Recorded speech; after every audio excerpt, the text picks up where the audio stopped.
Welcome back to Old School Sports and our OOTP 23 playthrough of the Pittsburgh Pirates.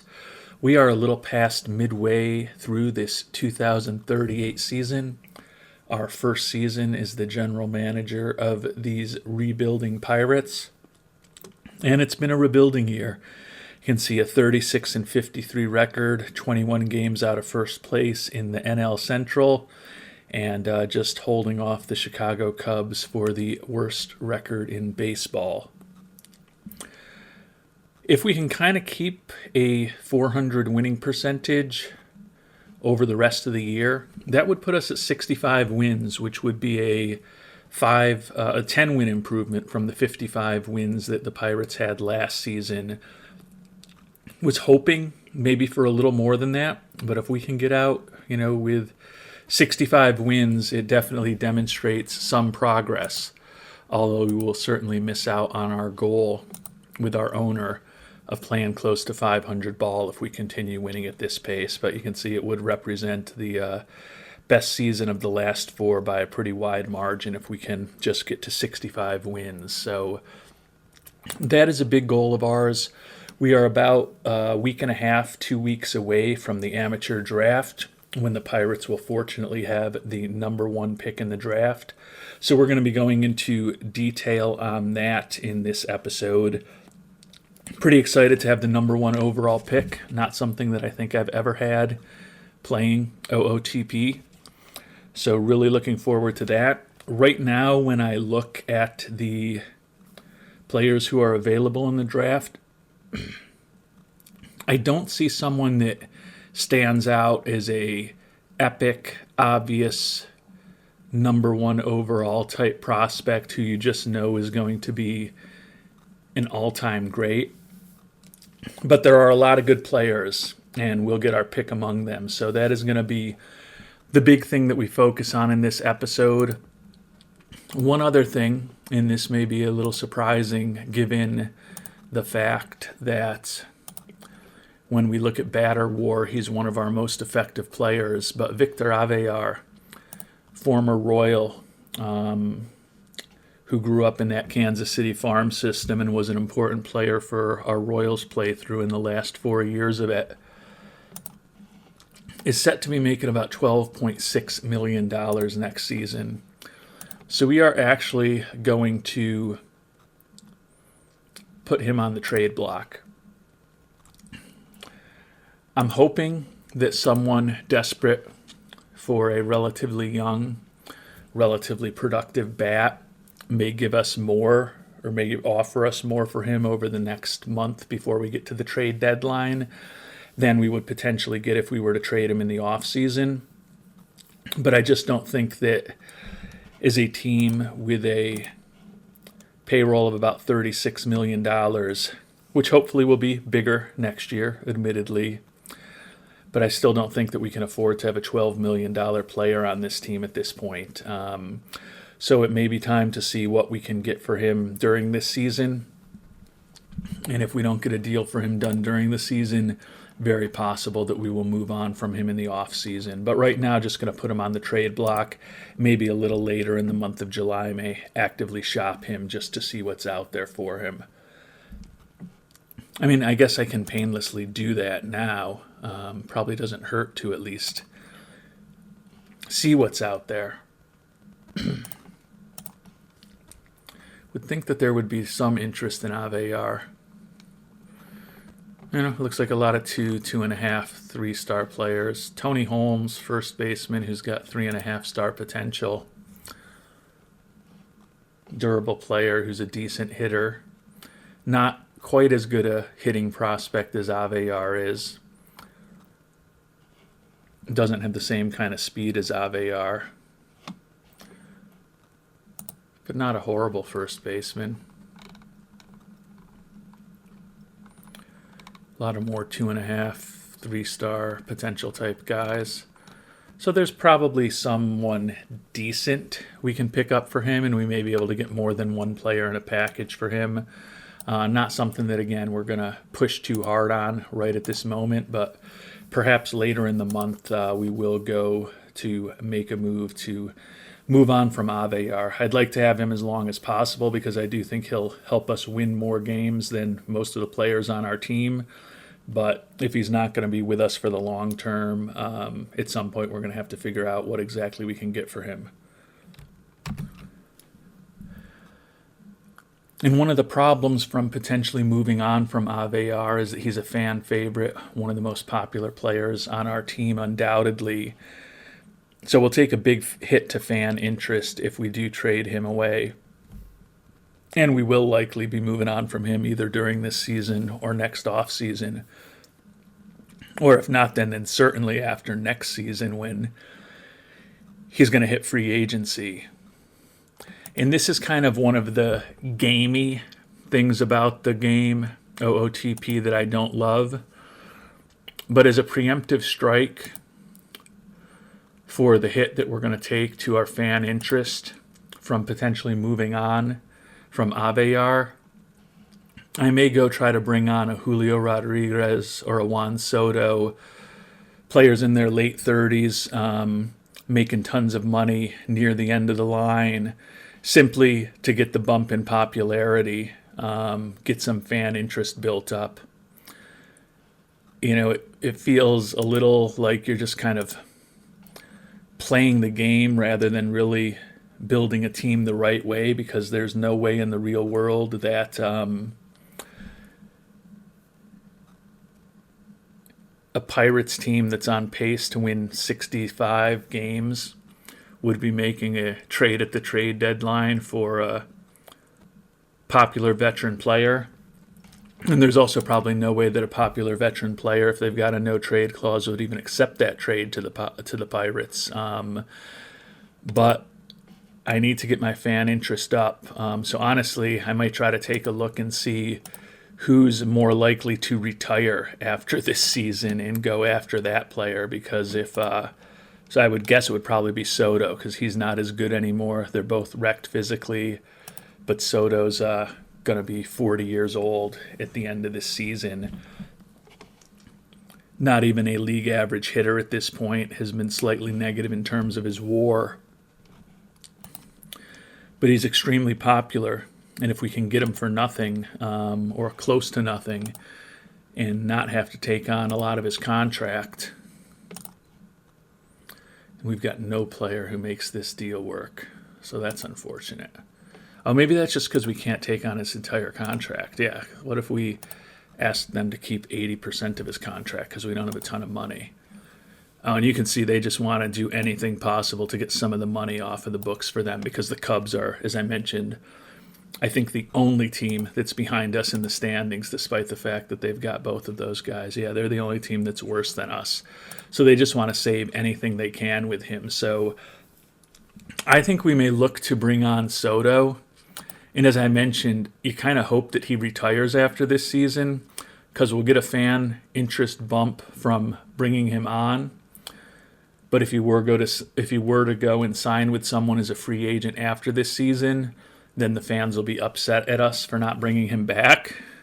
If he just goes and retires, then we don't have that problem. Again, this is something that I kind of feel is it breaks the immersion of the game to be even thinking this way and making these type of transactions. But Pittsburgh is in just such a dire financial situation right now that we desperately need to get fan interest up, get more people into the stands, and do everything we can to kind of accelerate the rebuild of this team by getting more money into our pockets and ultimately into our budget. So I'm going to see if we can put something together for Mr. Soto. And obviously we can, because they're not really looking for anything for him. And we can get the Cubs to retain 90% of his contract, so we're only taking on $1.3 million, and we just have to get up a 24-year-old outfielder who's in A-ball with a bad personality, player we'd want to get rid of anyways in a perfect world. If we get them to 95%, we can also just throw in another scrub. I honestly think we probably do that. I don't know if that they'll retain 100%, but hey, we're the Pirates. we're on a reasonably difficult trade setting. We're going to take advantage if we can to hopefully get a nice bump in fan interest from bringing on an aging Juan Soto onto our team. And if we add in another prospect, Ramon Alcazar, who again is not really much of a prospect, we can get them to retain 95% of his contract. So we're going to go ahead and complete the trade for Soto. Hopefully that will give us a nice bump in fan interest ahead of potentially moving on from Mr. Abear. And it says the overall increase in fan interest is amazing. Let's see exactly what amazing is. Yeah, that's pretty good, a 10-point jump. I think it was a good thing we made this trade. Again, we're not putting a great product on the field right now, but hopefully that helps us get a few more fans in the seats over these final few months of the season and at least have generated more revenue this season than we did last season. So going to have to figure out who we're going to get rid of to open up a spot on the 26-man roster for Soto, but fortunately we don't have tons of good players on our team, so it shouldn't be too hard to figure someone to either send down or to DFA. And we're going to send down first baseman Jose Bernal, a guy that we picked up in a trade with the Phillies. He's been a backup player for us this year, just 84 at-bats over the first half of the season, hitting .202 with 2 home runs, and he basically can only play first base defensively for us. He's got 2 option years left, so we're going to send Bernal back down to AAA Indianapolis. That will allow us to put Mr. Soto onto the Major League roster.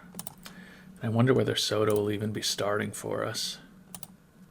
He is starting for us as our left fielder and number 3 hitter against right-handers, and he's starting as our left fielder and number 3 hitter against left-handers too. So at least we're going to be playing Soto every day.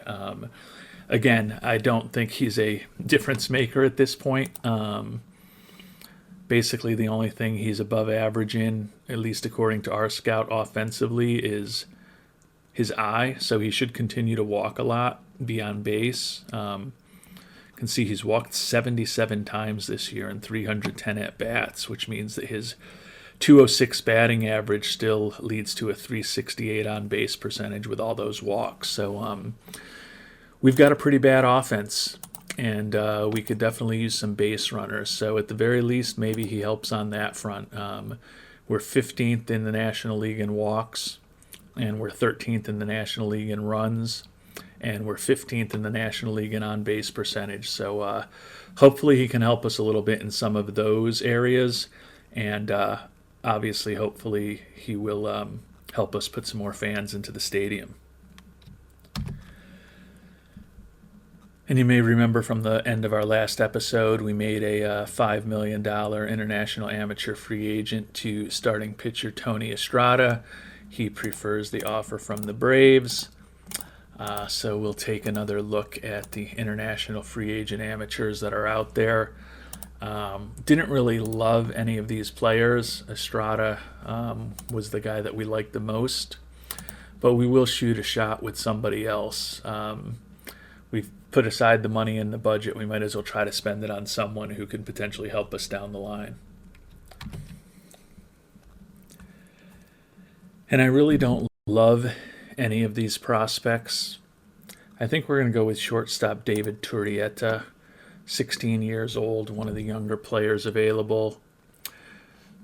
He's really a third baseman at the major league level, and looks like he could have a slightly above average bat if everything works out.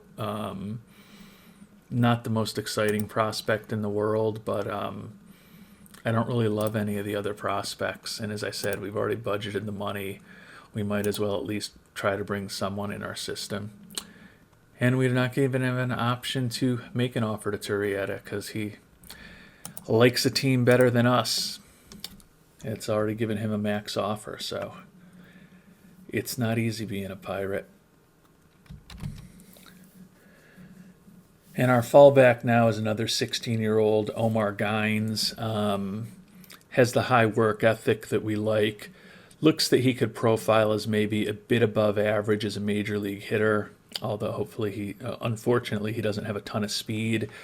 Can play any position in the outfield. So on a good team, I think he'd be a real interesting fourth outfielder on a good team.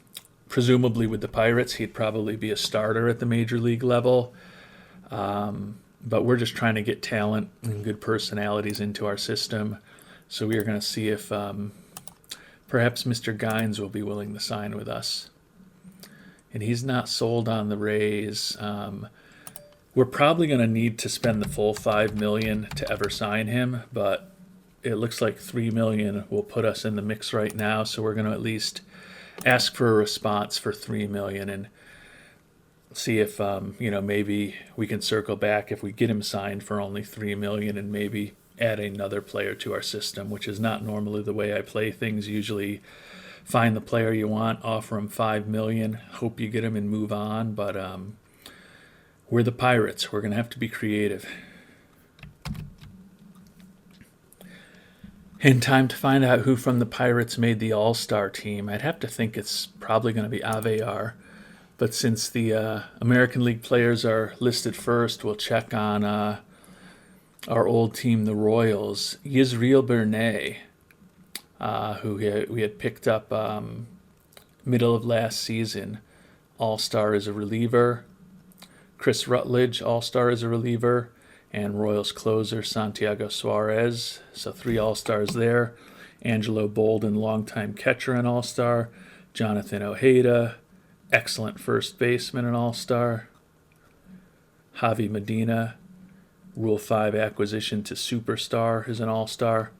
And Alex Vasquez, who just missed out on the Triple Crown last season, is also an All-Star for the Royals, hitting .304 with 21 homers, 61 runs driven in this year. And as far as our Pittsburgh Pirates, Tony Cook, second baseman Tony Cook, looks like he is our only All-Star. Rule 5 acquisition from the Red Sox. We made 5 picks in the Rule 5 draft last year. 4 of those players ended up making our 26-man roster. And now one of them, Tony Cook, who is hitting .213 with 5 home runs and 17 runs batted in. But apparently playing decent defensively at second base because he's still put up almost a run of WAR this year. He is the Pirates representative in the All-Star game. So far cry from what is going on in Kansas City, but the .213 hitter for the Pirates is the one who ends up being named an All-Star as a rookie. Rookie Rule 5, .213 hitter, Major League All-Star. Probably something that has never happened in the history of Major League Baseball until right now. And hey, some good news for the Pirates. We signed Omar Gines for only $3 million. So we do potentially have $2 million left to go on and try to sign somebody else potentially. And you can see that there's not too many players left here at this point. Jesus Garza, probably the most interesting prospect out there with a good work ethic, durable. Looks like he could be a really good contact hitter, but he's looking for more than we can even add. We can only offer him $2 million. He's looking for $4.9 million now. So we'll see if one of these, honestly, there's going to be nothing to do here. These guys are all looking for more than we can spend.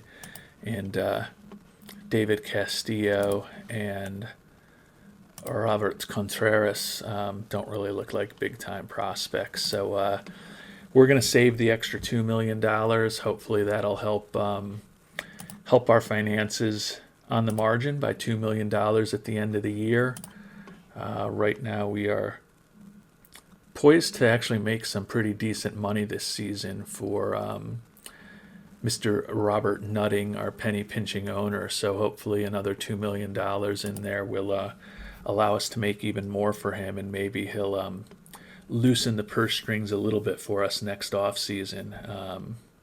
Particularly if we're able to continue putting a few more fans in the seats, although the bump from adding Juan Soto has been short-lived, as our fan interest is already down to a 60.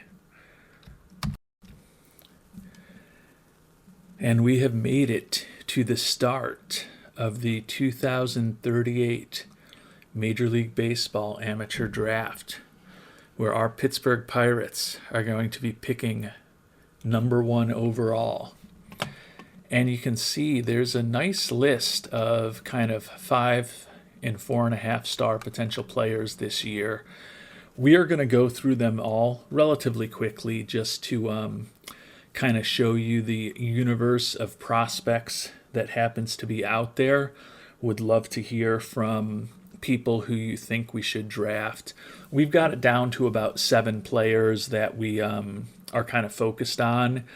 Have not looked yet to see who our scouting director recommends we take, whether he'll even be one of the kind of 6, 7, 8 players among the top 15 or so that we kind of have highlighted as players to think about, or whether it will be someone else. We'll find out, but would love to hear the comments down below about who you would have picked if you were in this situation with the number 1 pick in the draft, and perhaps how wrong our decision ends up being compared to what you would have done. You know, if we pick a guy who you think would have been around in the 2nd round or something, would love to know that also. Robbie Artalejo, a right fielder prospect, looks like he can be a really good major league bat.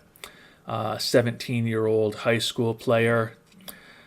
Has some speed, certainly looks like a corner outfielder. Could also play first base potentially, especially being 6'6". But that low work ethic for the number 1 pick in the entire draft, it's going to be hard for me to go with someone with that low work ethic. So I don't know that he's going to make the short list. Right fielder, Cesar Dominguez. This is a guy who's a pretty interesting prospect. He's older. He's almost 22 years old. He's got a high floor. You look at it and he's really kind of ready, if our scout is correct, for the major leagues right now. He's been facing great competition at FSU. He's not a great defensive outfielder, but with that cannon of an arm, he could definitely play right field. He's an interesting prospect. He's someone that we could literally perhaps bring right to the majors, certainly would be in the majors next season in a worst-case scenario. So he's a plug-and-play player, but he's almost 22 years old. But he's certainly in the mix. Eddie Farley is a center fielder, high school player, 18 years old. Profiles as a really nice bat, durable physically, can play any position in the outfield, although you'd prefer to be playing him in left as opposed to right or center. If he had better speed, he would be a really enticing prospect. He's definitely in the mix. Left fielder Felix Gonzalez. Looks like a potential nice corner outfield bat. Like the high work ethic. He's looking for $11 million, which is above slot. Pretty interesting prospect, but I'm hard to imagine I'm going to go with a mediocre defensive outfielder, even with a potentially very nice bat with the number 1 pick overall. Henry Gonzalez, a center fielder. He's a real interesting prospect to me. Profiles as a monster offensive player potentially. His bonus number is huge, looking for $13.5 million, way over slot. Would definitely make it more difficult for us to sign some other players if we brought him on board. Don't love the fact that his competition level is only fair, hasn't been facing the best players in the world. And he also just turned 19 years old, so he's definitely on the older age for a player coming out of high school. But he is certainly a candidate to be taken with the number 1 pick. Left fielder Josh Hurd, college player, 21 years old, certainly profiles as a plus bat. Doesn't have much speed, very reasonable in terms of his demands.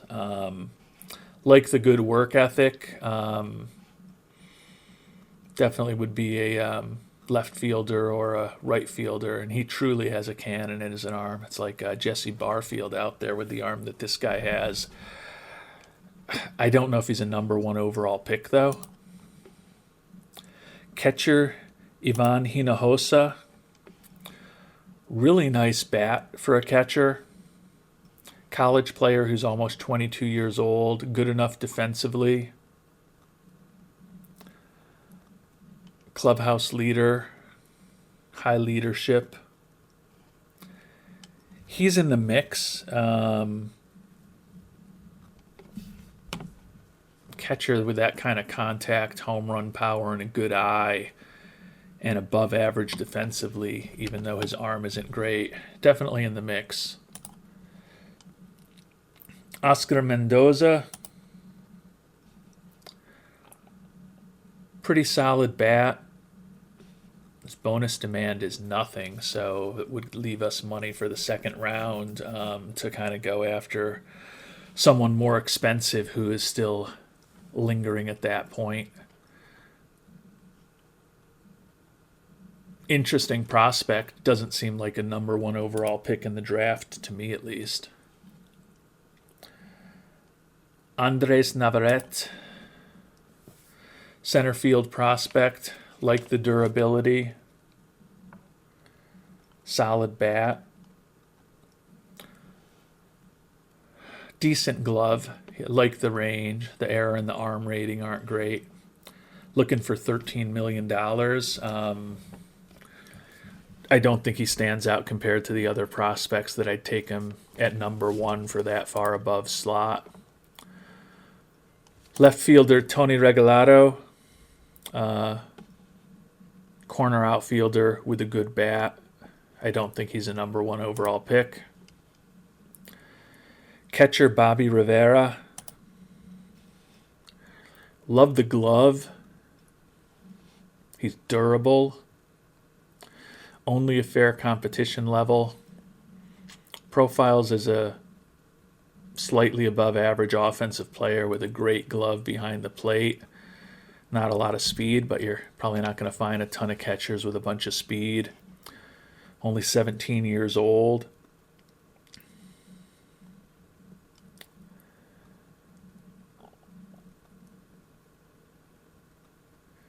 He's a possibility. Looking for a little above slot, and I just don't love taking a guy with that low work ethic, number 1 overall. Probably a pass. Edgar Simpson, first baseman. Nice bat. Nothing to do defensively. I don't see him being a number 1 overall pick. And then there's still a few other players here who have 5 or 4.5 star potential according to our scout. Marco Tamayo. Kind of interesting. Hard to imagine I'm going to take a 19-year-old high school first baseman, number 1 overall. But love the personality, and certainly with that contact and that home run power, could be a pretty nice bat. He's durable.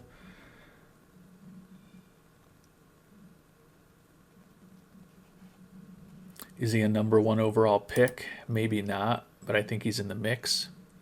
Now we get into the 4.5 star potential players. Tony Carrion is the most fully developed prospect out there. He's durable. Faced a great level of competition at Stanford. Profiles as a very nice defensive outfielder.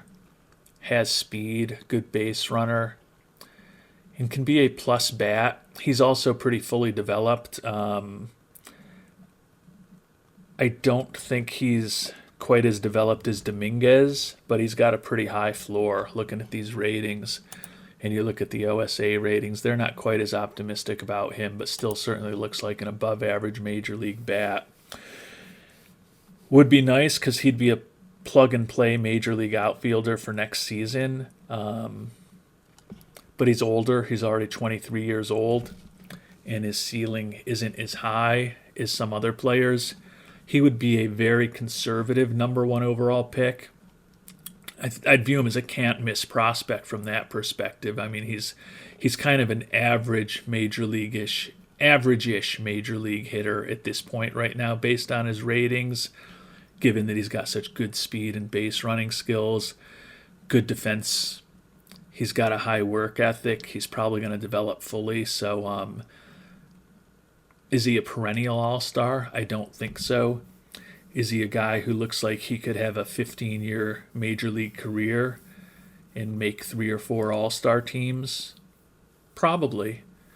And for the Pirates, that wouldn't be the worst thing at this point. He's in the mix. I'd love to go for someone with more upside, but I also want to make sure that we don't waste this pick.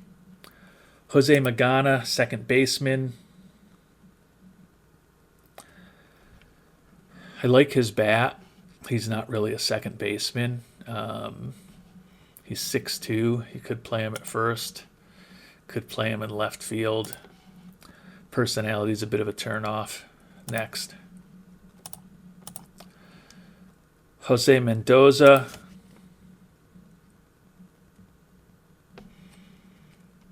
Solid bat. Another corner outfield prospect.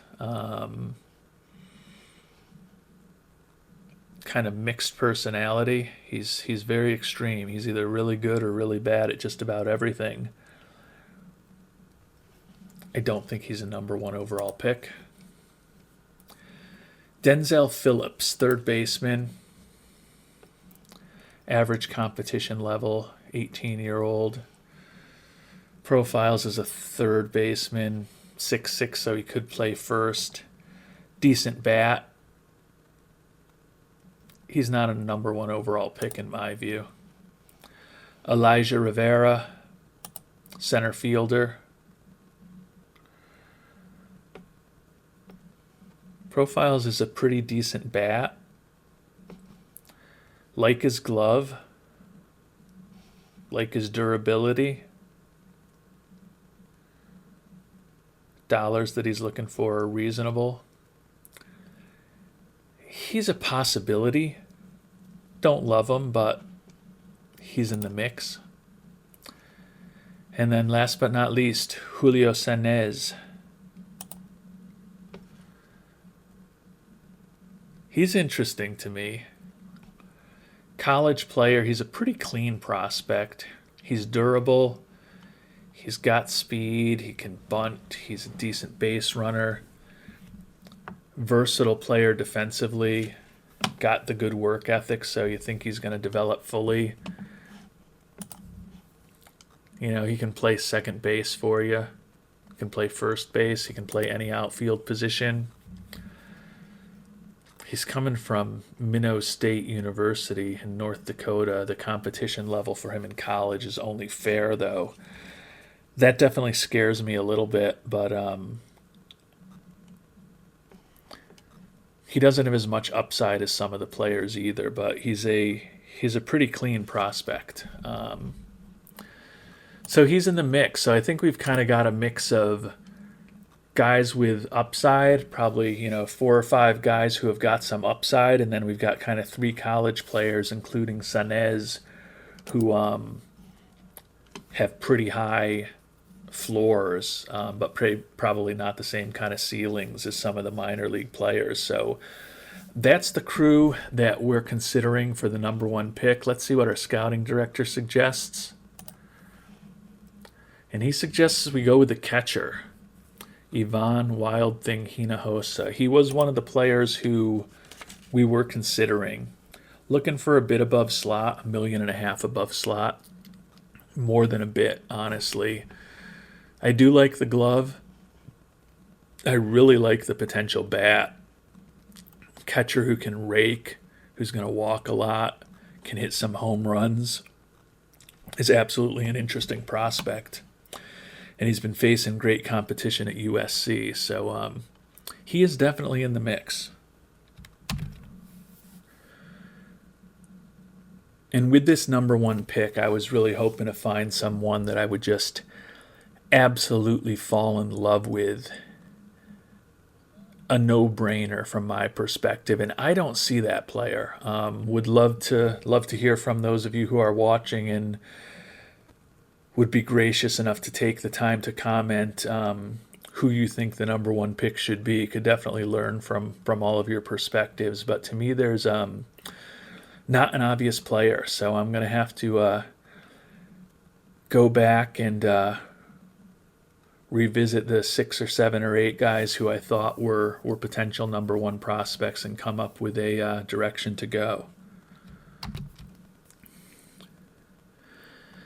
But before I do that, I just realized I didn't look at the pitchers, and there weren't a lot of top flight pitchers in this draft, so it was easy for me to forget that. But Danny Naheda, 18-year-old, definitely the top pitching prospect in the draft. 18 years old, already throwing in the low 90s, high work ethic, looking for a lot of money. If he completely develops, he is a front of the rotation starter, has good stamina. The issue with him is whether all 3 pitches develop. If that changeup does not develop, he's a 2-pitch guy, and he's a potential perennial all-star as a closer. Excellent reliever, you would think, even in a worst-case scenario.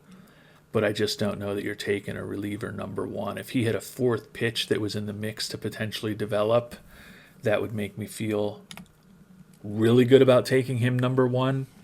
The work ethic does encourage me to think about it. And then there's only one even 4-star prospect besides him among the pitchers, another starter, Jalen Cromartie. Has a nice arsenal, potentially of 6 different pitches.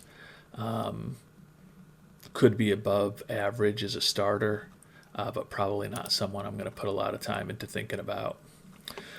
So as I think about the players who are going to make the final cut, Naheda is in the mix. But if that changeup doesn't develop, he's an awesome reliever. But I don't think you take an awesome reliever number one overall. So I think we pass on Naheda. In as much as I love pitchers, we're going to be going with a bat number one.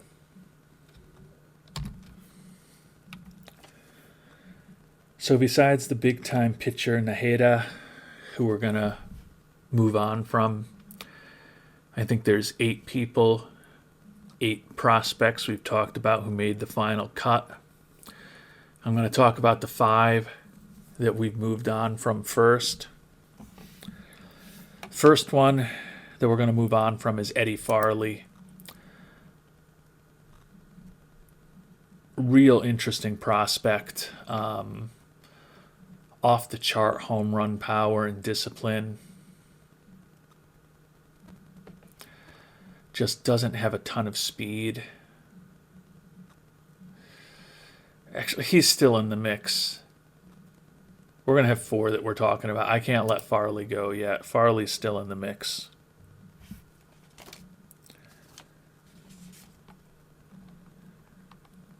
We are going to move on from Julio Cenez. The competition level at Minnow State University scares me a little bit. And he just doesn't have the upside of some of the other players, like the work ethic, but Cenez is not the answer. Marco Tamayo, also not the answer. Love his personality, but no speed, no real defensive position, And I think that there's other bats that are close to as good as his. So the first baseman, Marco Tamayo, is out. Cesar Dominguez, right fielder. Love the high floor, but doesn't bring much of anything on the base paths. And his outfield range is unexceptional. I just don't think he's as versatile as some of the other more veteran prospects. So we're going to move on from Dominguez.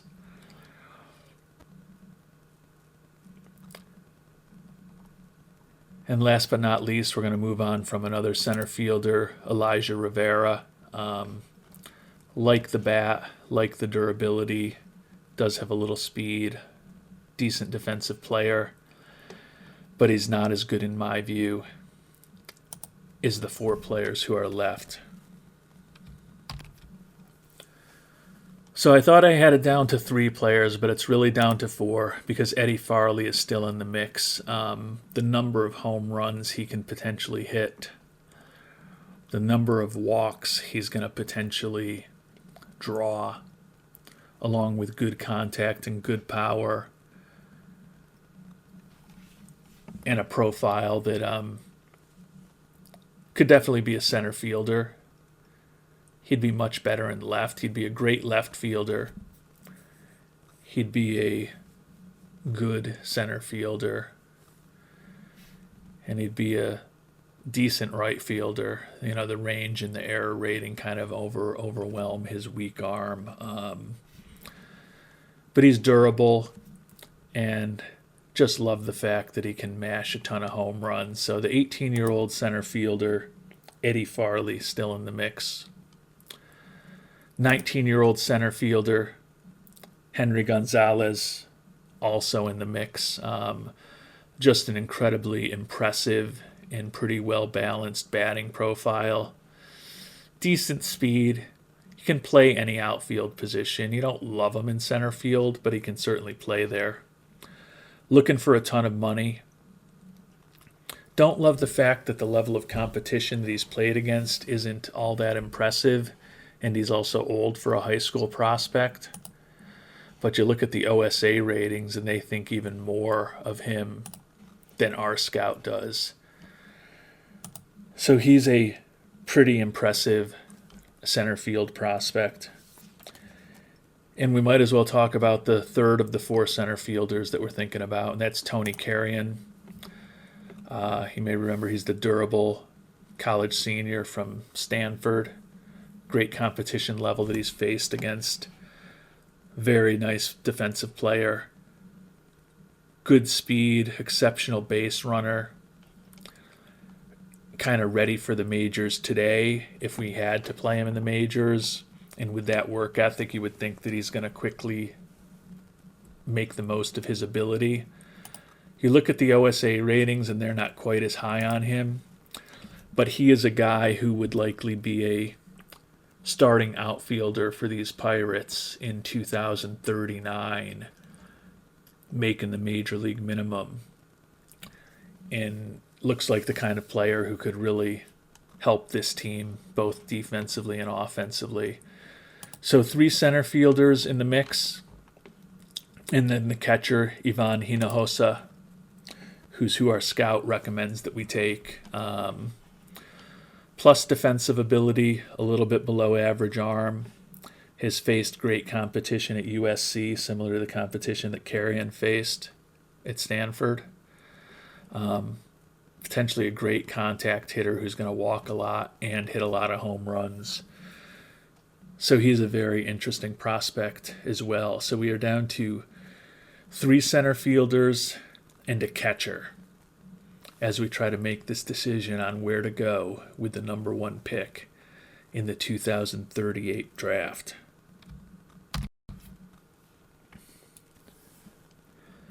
So we are down to our final 4. We've got we've got a college catcher, college center fielder, both of those players facing great competition out in the Pac-10 conference. Or is it the Pac-12 or the Pac-8? College conference has changed so much. I may have called it the wrong thing. But 2 college players, and then we've got 2 high school center fielders. So the first thing we're going to figure out is we got to get rid of one of the high school center fielders. So it's going to be time to move on from either Eddie Farley or Henry Gonzalez. And looking at the potential of Farley versus Gonzalez, Farley's about 6.5 months younger, or about 5 months younger, sorry. Look at the contact potential, small advantage for Gonzalez, gap power the same, more power and a better eye potentially from Farley, and avoiding strikeouts favors Gonzalez, but they're both really good.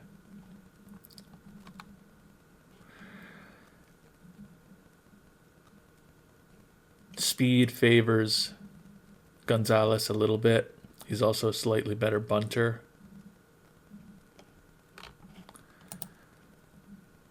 Kind of looking defensively. Neither stands out, but I think I give a slight advantage to Farley, driven by his better range and error rating. Although Gonzalez has a better arm. So these 2 are really close as prospects. Farley, we don't really know his personality at all. He's durable, average level of competition, looking for slot. Gonzalez, normal injury proneness, less impressive competition level. And we also don't know as much about his personality. And his bonus number is huge, way above slot, even for the number 1 pick overall.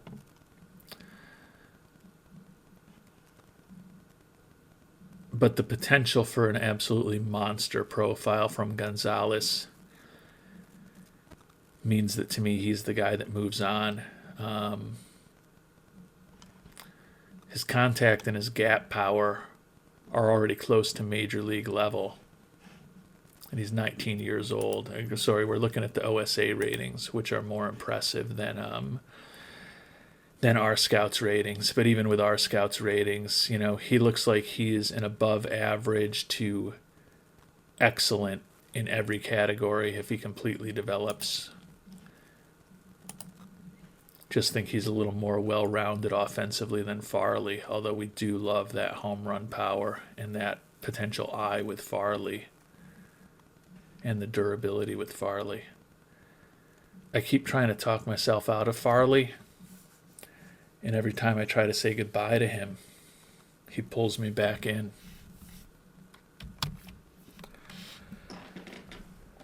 But when I look at these guys, when I look at the OSA ratings, they tell me that Farley may not be as good as I think he is. And when I look at the OSA ratings, they tell me that Gonzalez may actually be better than my scout thinks he is. And that, as silly as it sounds, is what I'm going to use as the tiebreaker. So Gonzalez is still in the mix as a center fielder. He's the high school prospect. What do we do now with the college boys?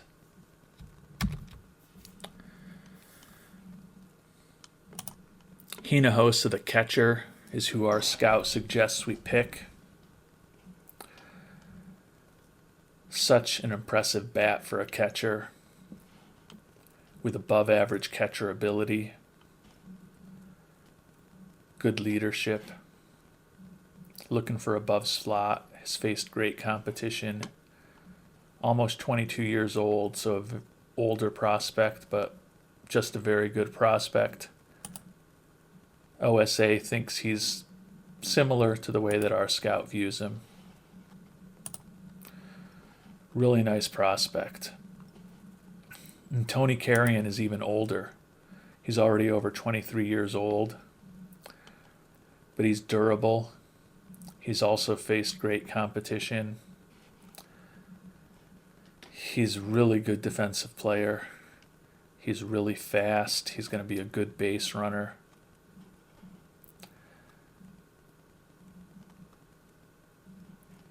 And he's going to be ready for the majors he's going to be up in the majors in late 2039 at worst.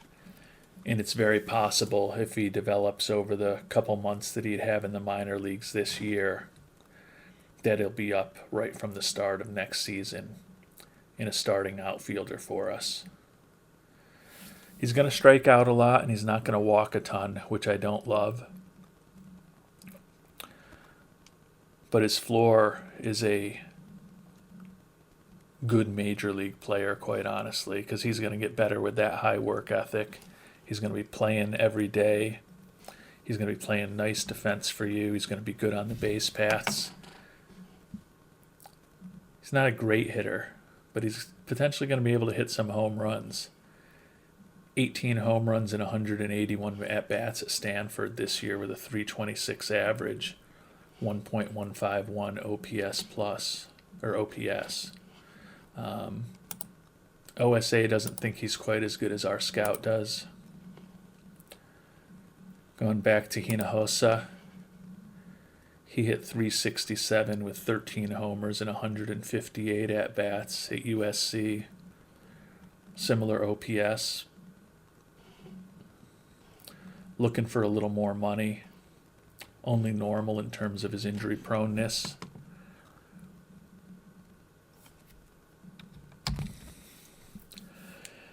Even though these guys play different positions, we'll do the batting comparison between the two of them. Contact potential favors the catcher. Gap power favors carry-on. They both got good home run power, but a little bit of a favor to carry-on. The eye for Hinojosa is much better, and they're both going to strike out a little more than average, but Hinojosa potentially a little bit better there. Neither's a very good bunter.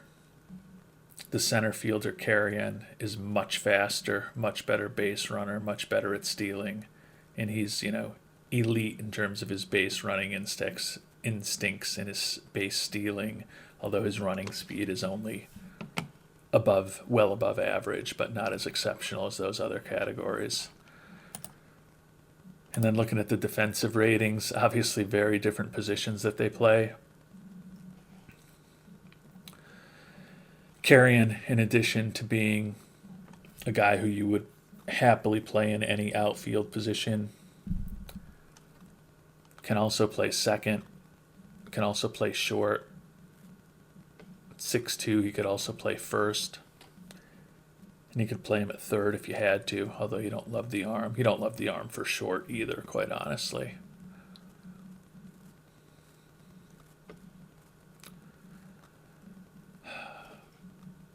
But Hinojosa is an above-average defensive catcher, even though he doesn't have a great arm.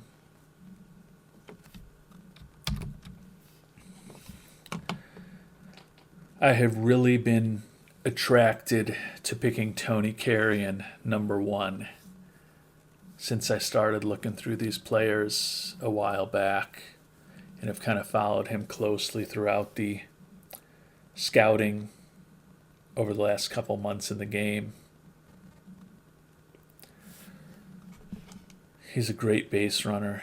He's a very good defensive player. He's durable. He's going to be out there every day. He's such a safe pick. But do I want a very good player with the number 1 pick in the entire draft?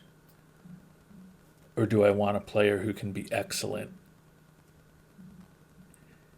And I think I want the chance at someone who's not just very good, but someone who's got a chance to be excellent.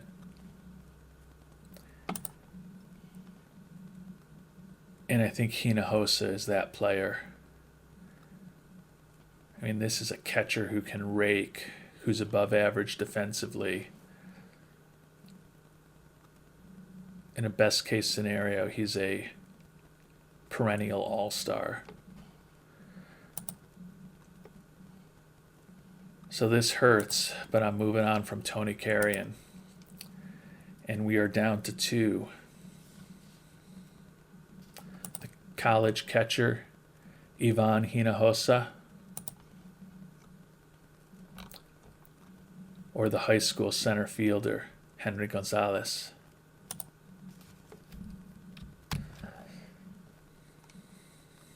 Both are looking for above slot, but Gonzalez is looking for more. Both are normal in terms of injury proneness. Gonzalez competition level being fair scares me a little bit, but he did hit .520 with 14 home runs in 75 at-bats while scoring 45 runs against that fair level of competition. So he has dominated the players that he's played against, similar to how Hinojosa was a dominant player in college.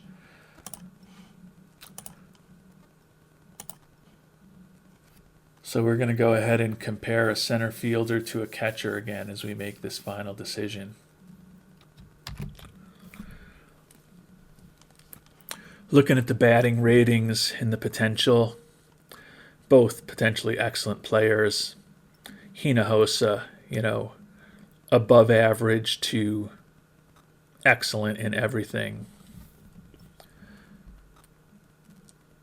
For Henry Gonzalez. Hinojosa, on the other hand, kind of average in avoiding strikeouts and gap power, but exceptional in contact, excellent in eye power, and still well above average, very good in home run power potential. Gonzalez better at bunting for a hit, and certainly a little better, or much better actually in terms of his speed on the base paths, but he's still not an exceptional runner. And then looking at the defensive ratings, as we've talked about with Hinojosa, above average defensive catcher with a below average arm, whereas defensively Gonzalez is a little above average at everything. You could play him in center field. You wouldn't love it, but you could play him in center field. You'd feel great about him in left field, and you'd feel good about him in right. And he's 6'3".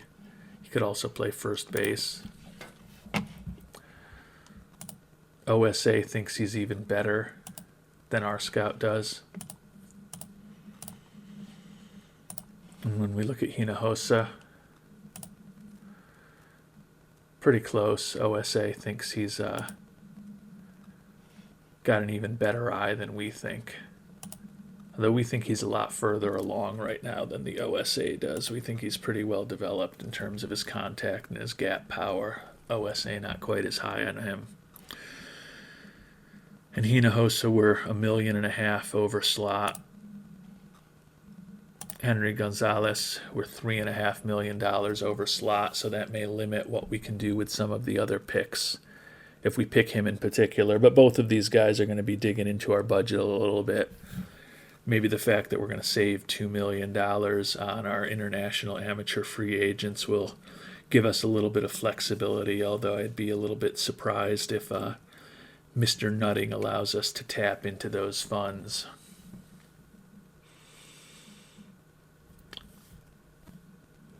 With the number 1 pick in the 2038 Major League Draft, we're going with the player that we think has the most upside, which, despite the fair level of competition he's faced, is the high school center fielder, Henry Gonzalez.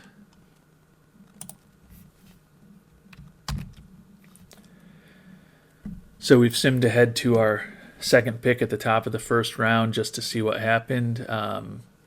We went with Gonzalez. Andres Navarrete, who's a player we talked about initially, but he did not make our final 8. Was the second pick in the draft. Hinojosa and Carrion, who were our second and third choices, went third and fourth in the draft. And then Eddie Farley, who was kind of our fourth choice, lasted all the way to number 13.